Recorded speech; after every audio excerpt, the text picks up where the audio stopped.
Hey guys, long time no vlog, I know. In case you've forgotten, I'm Caroline, and today I'm going to be telling you all of the books I read over the summer. Life got real crazy with taking my one last class and graduating, and I have a full-time minimum wage retail job, and we're getting a new puppy, and my grandma has dementia, so there's just been a lot of stuff. So this is all of the books I read over the summer.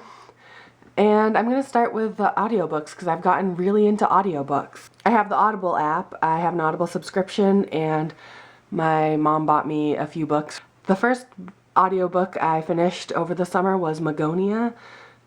It's a really beautiful cover. I want the physical book for my bookshelf. Wasn't that great though. I'd give it about 3 out of 5 stars, I believe. Next is A Thousand Splendid Suns by Khaled Hosseini. It's a book about Pakistan and Afghanistan, and it's really, really sad. If you read it, I don't recommend the audiobook because I just listen to them when I'm on the bus to work, or when I'm walking around doing errands, or on my break at work.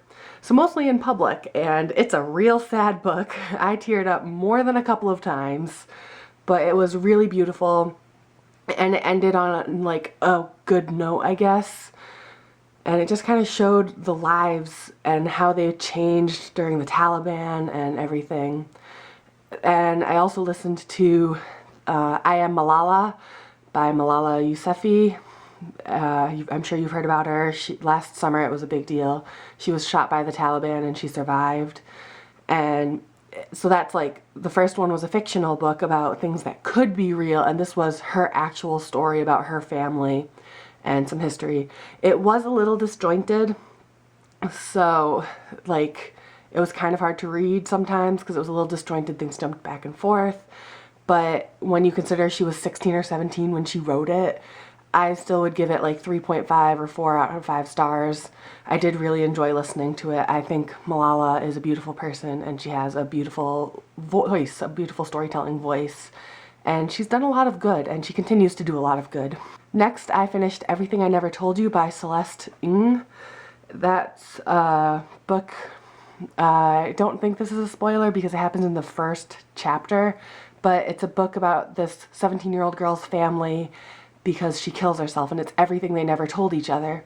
So it's a lot of small stories that intertwine in this book to make one big story. And again, it was a really beautiful book. I'm glad I listened to that on audiobook because even though some parts were sad, a lot of it was not sad, and it was just things about their life and how their life changed, and things that were their secrets that they kept inside and maybe they didn't really need to.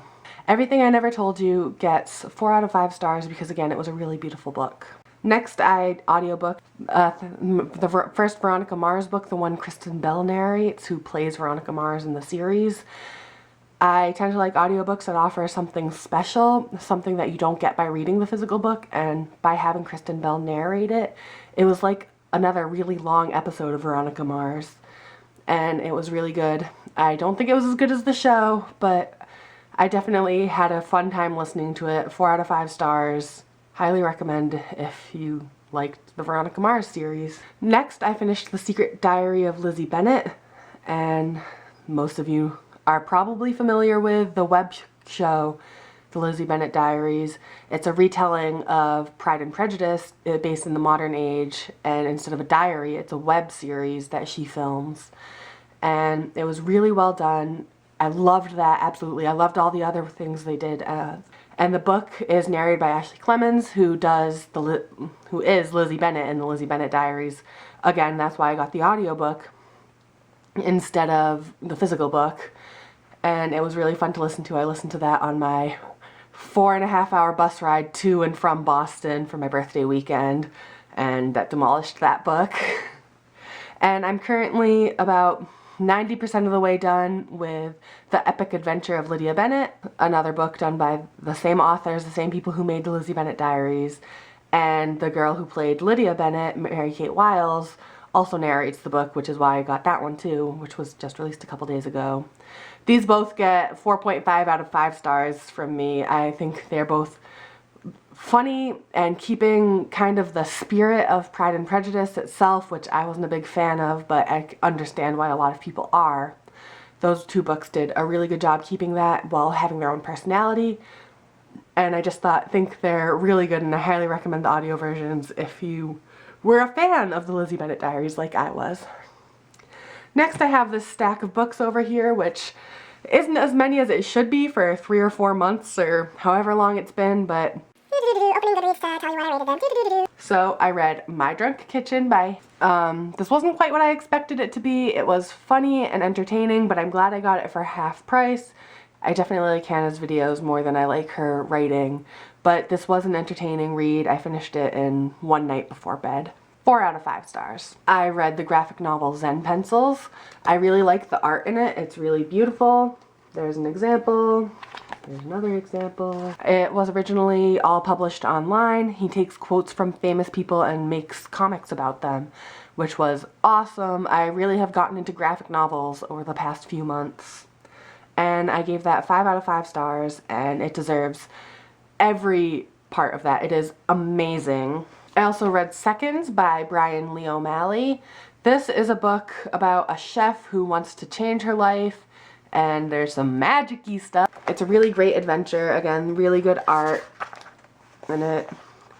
I really like the way there's some really great art. I really like the way the story's told, and it was fun. And I didn't like going into it. I expected it to be a lot more generic than it was, because it was not generic at all. It's definitely one of a kind, a very unique story. I also read all 3 of the published compilations of Miss Marvel. I gave them each between 4 and 5 stars on Goodreads. I really, really like this story, and I'm definitely going to continue reading it. I'm excited for the 4th installment to come out in December. It's really nice to see more diversity in comic books, because it's traditionally been white men. Batman, Superman, Daredevil, The Flash, they're all white men. All the popular superheroes. So it's really exciting to see a daughter of an immigrant family who's Muslim and brown and a teenager and not a man, and these, I think they have a good sense of humor. They're probably geared towards someone a little younger than I am, but I still really liked them, and I think teenagers and early 20s will definitely like them as well. I also read Act 1 of The Fade Out. I believe I gave this 3.5, 4 stars. I did have a fun time reading this. It's gothic, and it takes place in old Hollywood. Again, it has a really different art style from the other ones I have. And I really enjoy this. I will probably pick out Act 2, and I recommend this if you like, you know, murder mysteries, old gothic literature, old Hollywood, because it has that same vibe. Another graphic novel, I read The Wicked and the Divine, and this story is very confusing. I hope the 2nd installment is a little less confusing. There's just so many characters in here, it's a little hard to follow all of their storylines. But the art is freaking beautiful. I picked this up because of how beautiful this art is. I mean, it's so beautiful. I love it. So I pretty much picked it up for the art. I did have a fun time reading it, but I went back and read it a second time, and I was still confused on the characters and who everyone is and how they relate to each other. So I only gave it 3 out of 5 stars, and honestly, probably 2 of the stars are for the art and 1 is for the storyline.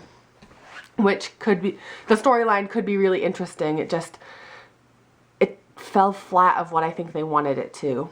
Nimona. This is a book that's been really popular on YouTube recently, especially like BookTube and book bloggers recently. And it deserves all of the hype, 5 out of 5 stars, because it's basically, I guess, an anti-villain. It's a villain who's really a good guy and the good guy who's really the bad guy. And it starts out with Nimona, who you think is a teenage girl who doesn't have a family, shows up at the villain's house, and wants to be his sidekick. And she is a shapeshifter, and it's really fun, it's really interesting, and finding how all the characters knew each other before at the end, and was just, I did not see it coming. I did not expect that, and this is definitely geared towards young adults and middle grades, and again, I like the art style. Here's a couple pictures. one more. I don't know if I showed very interesting pictures because I just picked them randomly, but I really, really enjoyed this book. It's just fun and quirky, and I definitely think it's geared like towards middle grade YA, but I think anyone would like it, especially if you like anti-heroes and anti-villains. The very first graphic novel I picked up this month, or this season, was Through the Woods. It's 4 or 5 short stories combined into one, all with the theme the woods. And again, this has very beautiful art, just like all of them do. Here's a couple samples of the art. But like, even just on the cover, you can see how beautiful it is. And this was really spooky. I don't get spooked that easily, but even I was like, ooh, like, it was spooky. I read it at like midnight, so I guess that didn't help. But, and I live in the woods, but I can separate fantasy and reality. And I really liked this. 5 out of 5 stars. If you like, again, scary, spooky, horror, I highly recommend this. And if you like beautiful art, I highly recommend it. And the last graphic novel I read this month is American Born Chinese. This is like a novel by an American born Chinese man. And the art, this time the art isn't the best thing about it. This time the best thing about it is the story. Again, I'm really into diverse books. I like reading things by women and minorities and gay people, and I just love to hear their stories and understand their stories, so I really liked this book. I give this one 5 out of 5 stars, and I recommend it if you also like learning about other cultures and just other people's experiences in life. Then I read Armada by Ernest Cline, which was a huge letdown. It had the potential to be really interesting. If you read the synopsis, it sounds really interesting. His first book, Ready Player One, was really great. I loved that book. Who didn't? But this was just, I couldn't break the barrier. I couldn't believe it. It was just very unbelievable to me. I didn't believe that, okay, this supposedly takes place in the future. The main character is maybe like 2040 or something. I don't know. I don't remember what year it said this takes place, but it takes place in the future. So his father was about our age. So his father was a hipster about all things 80s. So he's a hipster who relating to his father, which is why he got into that stuff, because his father died and that's the only way he relates to him. So he's like the hipster of a hipster, basically. And all of his friends get all of his references like that. And there's no way that would be possible. If I was talking about things from the 60s, which this would be similar to this, nobody would understand what I'm talking about. And in this book, everyone gets all of the slang from 60 years in the past, which is just very unbelievable to me. It's very, didn't really like it at all. I think I only gave it 2 out of 5 stars. Save yourself, and just, I don't recommend it to really anyone. I'm sorry. Then I won a Goodreads First Reads giveaway for The Marvels by Brian Selznick. I've read his other 2 books, The Invention of Hugo Cabret, and I don't remember what the second one was called. And they're all done differently, and they're all done beautifully. And this one is done different from both of those. It's got a bunch of really interesting pictures, followed by a bunch of texts, followed by a bunch of really interesting pictures. And it takes you a while to figure out how the 2 stories combine, because the pictures is a different story from the text. And eventually you do, and I did not see it coming again. And everything he does is so beautifully. 5 out of 5 stars. I think everyone should read his books because they're just so beautiful. Like, I don't know what else you could say about it. Still had a receipt in there. I went for Dark Places by Gillian Flynn, author of Gone Girl, that was a very interesting book, but I actually think this one is better. I don't really want to talk too much about it because of spoilers, and in this book, if you get spoiled, you really get spoiled. But it's about a girl whose family died when she was younger, and you end up figuring out why later on in the story and who did it and everything, and just, this book was a great thriller. Better than Gone Girl. I liked the voices of the characters. They were likable to some extent and unlikable, and you felt bad for them. And I thought this book was better than Gone Girl. I have to say it. I don't know if I'm going to pick up Sharp Objects or not. I haven't decided yet, but I highly recommend this book if you like, again, thrillers, mysteries, dark humor, everything Gone Girl was. This book I just think is everything Gone Girl was, but a little better. Not to say Gone Girl was bad, because Gone Girl was not bad by any means. I also read another kind of thriller mystery, Shutter Island by Dennis Lehane. Dennis Lehane is an author from the Boston area, which is where I grew up, so I know all the places he talks about in his books, which is really interesting. I also think he has a really great voice for the kind of like mystery and whodunit thrillery. Like at the end of this book there's a twist, and I could not figure out if the twist was real or if the first like 300 pages were real. I could not figure out for the life of me which was real and which was fake. And I love books like that that keep you thinking about it. The movie was pretty good. I did see the movie before I read the book years ago. This book has just been collecting dust on my bookshelf, and I finally broke it out. And again, 5 out of 5 stars, because I did not see the twist coming. I still, like, having seen the movie and read the book, can't figure out what's real and what's fake. And I think that is a true mark of a good author. Like, you know what that means? Because I don't. Hold Me Closer by David Levithan. This is the spin-off of Will Grayson, Will Grayson, which is my favorite John Green book. It's half John Green and half David Levithan, and it's a musical book. There's a lot of songs in here that you can kind of sing in your head or out loud if that's your thing. And it's basically as if the main character, Tiny Cooper, is creating a musical play based off his life. And I thought that was really interesting.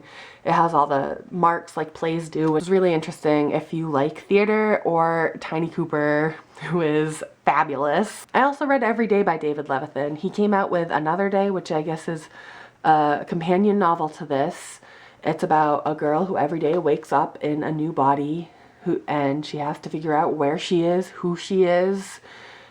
They could be an 80-year-old man, it could be a newborn, anything. And she meets someone and falls in love, and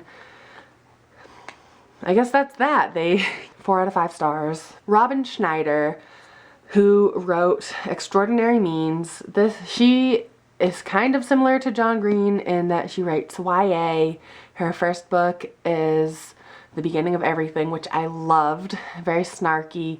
And this book, you can definitely tell they're written by the same person. They have like the same isms. I don't know what you say, but they're very similar. This is about teens with tuberculosis in a fictitious universe, and it's similar to reality, but not quite. And 2 people who knew each other as like preteens, they met each other at camp, end up meeting at this boarding school for teens with tuberculosis because it's a contagious disease, I guess. Whatever. She studied medical stuff, medical ethics, and I think she has her PhD, maybe it's just her master's, I don't know, something higher than a bachelor's. So it's really interesting to see those 2 worlds combine, her love for writing and her interest in medical ethics. She's a YouTuber, or sometimes is a YouTuber, and I think she's a very interesting person, and I thought this book was really great. I read it in a couple of days. Sad, a lot of happy, very interesting overall. I highly recommend it. 4.5 out of 5 stars. Robin Schneider, you did good. And I have last but certainly not least, Mamrie Hart, You Deserve a Drink. Mamrie is one of my favorite YouTubers. She makes really hilarious videos, and I have mixed feelings about this book. I loved it. I really enjoyed it. I thought if Mamrie made an audiobook of this, I would buy it in a heartbeat. I would buy this book for me and like 4 extra copies for 4 of my friends who like her in a heartbeat, because I think if Mamrie read this, it would just be even better. I think her jokes are better in video form because you can hear her, and I think like she's a very good like stand-up comedian whose voice and actions just make it better. But her jokes have more time to develop in this book. For every chapter, she recommends a drink recipe. I haven't tried any of them, but maybe someday I will. And there's some pictures included. Here's one. Pictures of Mamrie when she was in college or younger sometimes. And it's just humorous stories about her life. She's had a very interesting life. She's a very interesting person. And I love Mamrie, and I really liked this book. 4 out of 5 stars. If you like Mamrie's sense of humor, if you get Mamrie's sense of humor, I think you would like this book. If you just think Mamrie is mildly interesting because she's one of the Holy Trinity, she's a third of the Holy Trinity, you probably won't like this book. So those were all the books I read, or listened to in some cases, over the summer. It's been a very intense summer, to put it mildly. Everything in my life has changed. Hopefully it will continue to change in a good way. I am gonna try really hard to start doing this once a week because I missed having someone to talk about books to and whatever else I feel like. Bye!